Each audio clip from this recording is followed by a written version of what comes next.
नमस्कार, मैं रचना शर्मा चढ़ती कला टाइम टीवी देख रहे सभी दर्शकों का स्वागत करती हूं। आप देख रहे हैं हरियाणा के विशेष समाचार।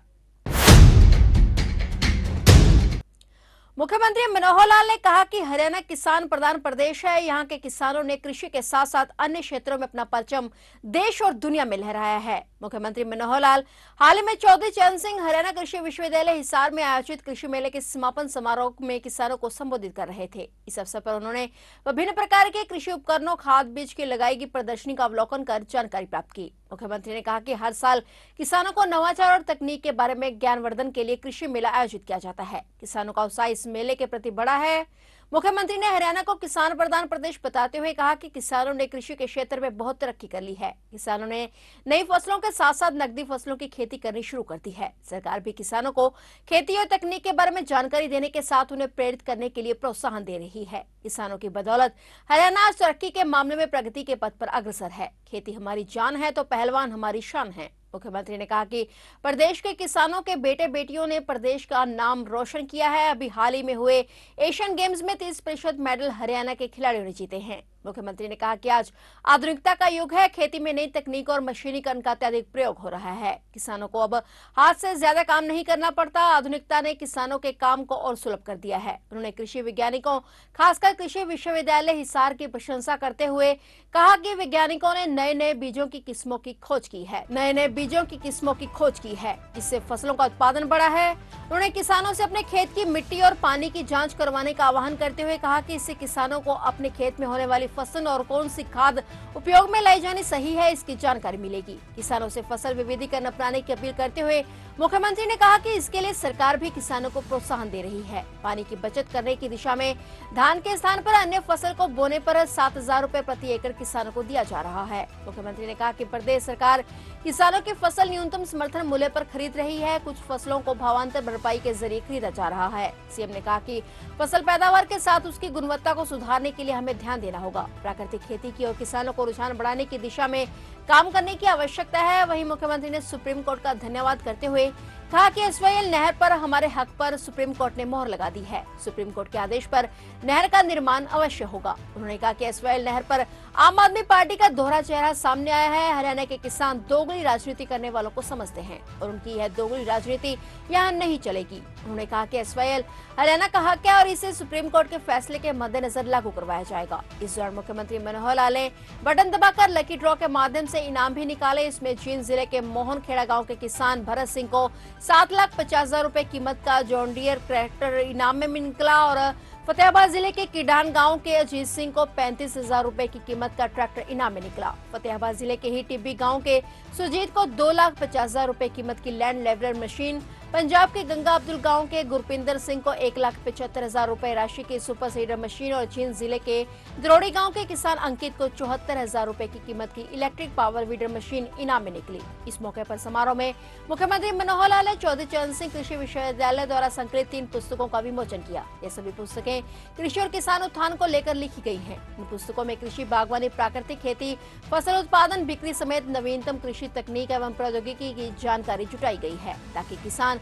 घर बैठे ही हर प्रकार की जानकारी हासिल कर सके।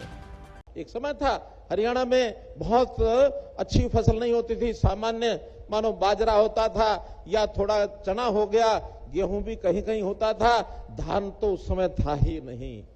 लेकिन आज पानी की उपलब्धता, धान भरपूर मात्रा में, गेहूं भरपूर मात्रा में, बाजरा तो आज भी होता है, कपास होता है और विविधीकरण के नाते से इतनी फसलें, उन सब फसलों को हमने एमएसपी पर खरीदना शुरू किया है। किसान कई बार डरता था कि मैं फसल को दूसरी फसल बदल के बोना भी चाहता हूं, लेकिन हिम्मत नहीं होती थी, खरीदेगा कौन। हमने घोषणा की है कि आप फसल की बुआई अगर फसल बदल करके कोई और बोएंगे, खरीदार और कोई हो ना हो, हरियाणा सरकार और उसका जो है प्रबंध करेगी, फसल की खरीद करेगी। पिछले दिनों में एक संकट ध्यान में आया, में पानी का संकट, कि जमीन के अंदर पानी बहुत नीचे जा रहा है क्योंकि धान की बिजाई करने वाले लोग पानी को जमीन में से बहुत निकाल रहे हैं। पानी का हमारा संकट, पानी की कमी पर्याप्त हरियाणा में हम देख रहे हैं। हमने योजना बनाई कि अगर धान की बजाय आप दूसरी फसल पर आ जाते हैं, हम आपको 7,000 रुपया प्रति एकड़ ये पैसा देंगे। आपको कोई डर ना लगे कि कहीं फसल कम ना हो जाए। 7,000 रुपया प्रति एकड़, 1 लाख से ऊपर एकड़ का हर साल ये लोग धान कम करके दूसरी फसलों पर किसान बंधु आ रहे हैं। मैं उनको सबको बधाई देता हूं। जहां तक पानी का विषय है, हमको पता है इस पानी की लड़ाई हरियाणा में खूब लड़ रहे हैं। पानी हमारा एक प्रदेश वो रोकने के लिए बैठा है, सुप्रीम कोर्ट का निर्णय मानने के लिए तैयार नहीं है। हमने अपने प्रयत्नों से सुप्रीम कोर्ट को अपनी लड़ाई लड़ करके और ये निर्णय दिलवाया, और मैं बधाई देता हूं, सुप्रीम कोर्ट का धन्यवाद करता हूं कि हमारी उस मांग के ऊपर सुप्रीम कोर्ट ने मोहर लगा दी है कि एसवाइएल नहर बनेगी, एसवाइएल नहर बनेगी। अब इस एसवाइएल के पानी को रोकने के लिए पंजाब हमेशा कुछ न कुछ बोलता रहता है, और उसी तरफ उन्हीं का एक राजनीतिक भाई दिल्ली, वो कहते हैं कि हमें पानी और दो। ये पानी देने से मना कर रहे हैं, वो पानी लेने के लिए हमेशा लगे रहते हैं। भाई ये हरियाणा की अपने पानी की जरूरत भी पूरा करने के लिए हमको ध्यान करना पड़ेगा कि नहीं करना पड़ेगा? तो भाई बहनों, ये जो दोगली राजनीति है, इस दोगली राजनीति को हम दोगले वाल को उसकी एक नहीं चलने देंगे। ये दोगले वाल, यहां अगर हरियाणा की जमीन पर बात करनी होगी तो पहले हमारे पानी का हिसाब देना होगा, तब आपके हरियाणा की धरती के ऊपर बात कर सकते, वरना बात नहीं कर सकते हैं। तो भाई बहनों, मैं तो आज आपसे इतना ही निवेदन करूंगा कि बहुत हमने प्रयोग किए हैं, फिर भी हमारा किसान यदि कोई सुझाव देता है, कोई नई उसकी आवश्यकता होती है, तो हमेशा तैयार हैं करने के लिए। चाहे किसान का भाव है, चाहे उसके फसल का नुकसान हो तो उसके मुआवजे की बात है, चाहे नए प्रकार के अनुसंधान करके बीज की बात, खाद की बात, कुछ भी करने के लिए, और हमको अगर आप कोई सुझाव देंगे तो हम निश्चित रूप से उसके ऊपर काम करेंगे। प्रदेश के किसानों का उत्साह देखकर वास्तव में जिस बात के लिए हरियाणा जाना जाता है कि हरियाणा कृषि प्रधान ये प्रदेश है, तो मुझे तो आभास होता है कि कृषि प्रधान की बजाय मैं इसको यदि कहूं कि एक किसान प्रधान प्रदेश है, क्योंकि किसान हमारा कृषि का काम तो करता ही है, लेकिन अब धीरे धीरे ऐसा ध्यान में आने लगा है कि हमारा किसान बहुत से क्षेत्रों में आगे बढ़ गया है। आज तो बहुत से मंडियों में आड़त की दुकान भी किसानों की हो गई है। किसान परिवारों के बच्चे हमारे फौज में, जवान में जाते हैं तो वो भी किसान परिवारों के बच्चे हैं। हमारे किसान परिवारों के बच्चे पहलवानी जो करते हैं, देश और दुनिया में हरियाणा का नाम जो कमाते हैं। अभी एशियाड जो खेल हुए चाइना के अंदर, उसके अंदर भी बड़ी संख्या में जो देश भर के मेडल आए, उसमें 30% मेडल हरियाणा के हैं मित्रों। तो हरियाणा का किसान देश और दुनिया में छाया हुआ है। बड़े बड़े व्यापारी भी बन गए हैं, बड़े बड़े उद्योगपति भी बन गए हैं। इन किसानों की प्रगति निश्चित रूप से हरियाणा की प्रगति का एक हिस्सा है। हरियाणा आगे बढ़ रहा है तो इन किसानों के बलबूते पर बढ़ रहा है। मित्रों, भाइयों बहनों, हमने अभी जो प्रदर्शनी देखी है, इस प्रदर्शनी में जिस प्रकार के किसानों के हित में काम करने वाले कितने ही प्रकल्प मैंने देखे हैं। किसानों के काम का मशीनीकरण, यानी आज हाथ से काम नहीं करना पड़ता है, हर काम के लिए मशीन उपलब्ध है। 5000 साल पहले अगर किसान ने सबसे पहले हल्का मुट्ठा पकड़ा था तो ये हरियाणा की धरती कुरुक्षेत्र में पकड़ा था। उस समय हल चलाना पहली बार लकड़ी का हल सीखा था। लेकिन आज उस मशीनीकरण के माध्यम से किसान बिजाई भी अपना करता है, किसान कटाई भी करता है, किसान अपने अनाज की कढ़ाई भी करता है। हर प्रकार का मशीनीकरण, आधुनिकता, और इसी प्रकार से विज्ञान की नई नई रिसर्च, जिस प्रकार का यहां हमने सारा देखा है, यानी जो फसलें कभी हरियाणा में हमने सुनी नहीं थी, देखी नहीं थी, उनका भी इस रिसर्च करके बीज का उत्पादन यहां किया जा रहा है। हमारे यूनिवर्सिटी के लोग, वैज्ञानिक लगे हैं उसमें। मैं इसका बहुत बड़ा श्रेय हमारा हरियाणा कृषि विश्वविद्यालय, इसको भी देता हूं, उनके वैज्ञानिकों को देता हूं।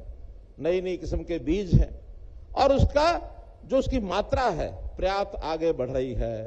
तो मित्रों, हमारा ये जो प्रगतिशील किसान है, कई बार मुझे किसानों से बात करने का अवसर मिलता है, तो हरियाणा के किसान सामान्य छोटी जमीन वाले भी यानी नए नए तरीके से अपनी फसलों को उगाते हैं। अभी पिछले दिनों में एक मैंने देखा है किसान ड्रैगन फ्रूट की खेती, लाखों रुपए जिसके ऊपर शुरू में इन्वेस्ट होता है और कई लाख रुपए उसके बाद में इनकम भी होती है। एक एक किसान 10-10 लाख रुपया प्रति एकड़ कमाने वाला ग्रीन हाउसेज लगा करके, भले ही बहुत कम है, ज्यादा नहीं है, लेकिन हमने तो उनके लिए भी योजना बनाई कि ऐसे प्रगतिशील किसान अपने जैसे 10 किसान और तैयार करें। आज अगर वो संख्या 1000 होगी तो 10 किसान हर साल में और तैयार करते हैं तो हर साल 10 गुना उनकी संख्या बढ़ सकती है। तो मेरा तो आपसे निवेदन है कि आप जिस प्रकार से खेत में लगे हैं, इसी प्रकार से हम आगे बढ़ें। हरियाणा में नशा मुक्त अभियान के तहत 1 सितंबर को कर्ण नगरी से शुरू हुई राज्य स्तरीय साइक्लोथॉन रैली का दशहरा मैदान में समारोह पूर्वक संपन्न तो हो गया, लेकिन प्रदेश को नशा मुक्त बनाने की मुख्यमंत्री मनोहर लाल की लड़ाई लगातार जारी है। इसी के तहत प्रदेश में करोड़ों का नशा जलाकर खत्म कर दिया गया और नशा तस्करों की धरपकड़ भी लगातार जारी है ताकि प्रदेश को नशा मुक्त बनाया जा सके। मुख्यमंत्री मनोहर लाल सांस्कृतिक और अन्य कार्यक्रमों के बीच युवाओं को नशे के प्रति जागरूक करते रहते हैं। सीएम ने साइक्लोथॉन रैली के समापन समारोह में भी युवाओं का आह्वान किया था कि वे जागें और हरियाणा को नशा मुक्त करने के लिए उठ खड़े हों। उन्होंने दिल पर हाथ रखवाकर नशे को खत्म करने के प्रयास करने की शपथ दिलाई। सीएम ने कहा कि भले ही साइक्लोथॉन का समापन हो गया हो, मगर नशीली दवाओं की लत के खिलाफ लड़ाई अभी खत्म नहीं हुई है और इस सामाजिक बुराई को पूरी तरह से खत्म करने के लिए सार्वजनिक जागरूकता के प्रयास कम से कम 1 साल तक जारी रखने चाहिए। हरियाणा का युवा धाकड़ युवा है, हरियाणा का युवा आगे बढ़ने वाला युवा है, चाहे वो खेल की दुनिया हो। हरियाणा का युवा विश्व में, दुनिया भर में अपना दबदबा बनाए हुए है, अपना सिक्का जमाए हुए है। इसी प्रकार देश की सेनाओं की भर्ती में भी आबादी हमारी, भले ही देश की आबादी का सिर्फ 2% है, लेकिन सेनाओं के अंदर हमारा हिस्सा इस समय 10 से 11% है। मित्रों, 10-11% युवा हमारा देश की रक्षा के लिए और सीमाओं पर जाकर के, बॉर्डर पर जाकर खड़ा है। हमारे प्रदेश के वैज्ञानिक, ये भी उनका योगदान, ये चंद्रयान 3 में चांद पर पहुंचने वाला चंद्रयान, इसमें योगदान हमारे प्रदेश के साइंटिस्ट, युवा साइंटिस्ट, उनका भी है। हमारा युवा ठान ले तो किसी भी सीमा तक, कहीं तक आगे बढ़ सकता है। उसके अंदर बहुत ताकत है, वो कुछ भी कर सकता है, वो एक महान है। एक गीत आपने सुना होगा, मनुष्य तू महान है, मनुष्य तू महान है। तू जो चाहे धरती को अंबर से जोड़ दो, तू जो चाहे नदियों के मुख को भी मोड़ दे, तू जो चाहे माटी से अमृत निचोड़ दे। हमारा युवा संकल्प कर ले, कुछ भी कर सकता है। एक संकल्प आपसे कराऊंगा, उस संकल्प को अपना दाहिना हाथ अपने छाती पर रख करके हमने संकल्प लेना है और इस ड्रग फ्री हरियाणा को आगे बढ़ाने के लिए हमारा यह संकल्प पूरे हरियाणा के लिए एक गूंज बने, एक आवाज बने। यहाँ की आवाज सारे हरियाणा में नहीं, बल्कि दिल्ली हमारे साथ पड़ोस में है, वहां तक भी पहुंचे। हमारे इस अभियान की जानकारी बाकी सरकारों को, केंद्र सरकार को, सबको मिले कि हरियाणा जो युवा है करवट ले ली है, इसने जाग गया है। बहुत बहुत आपका धन्यवाद और आपको इस साइकिल यात्रा की बहुत बहुत शुभकामनाएं। इस यात्रा में कुछ सावधानियां जरूर मैं आपको बताता हूं। हम इतनी लंबी साइकिल यात्रा जब कर रहे हैं तो अनुशासन बना के रखना। पहले दिन की यात्रा की सफलता 25 दिन की यात्रा की सफलता का एक प्रकार से दिशा बनाएगी, दिखाएगी सबको। इसलिए आज की यात्रा बहुत महत्वपूर्ण है। आपको बहुत बहुत आभार, बहुत बहुत धन्यवाद। फिलहाल हरियाणा के विशेष समाचारों में इतना ही और नए समाचारों के साथ फिर से हाजिर होंगे। तब तक के लिए देखते रहिए चढ़ती कला टाइम टीवी और मुझे दीजिए इजाजत। धन्यवाद।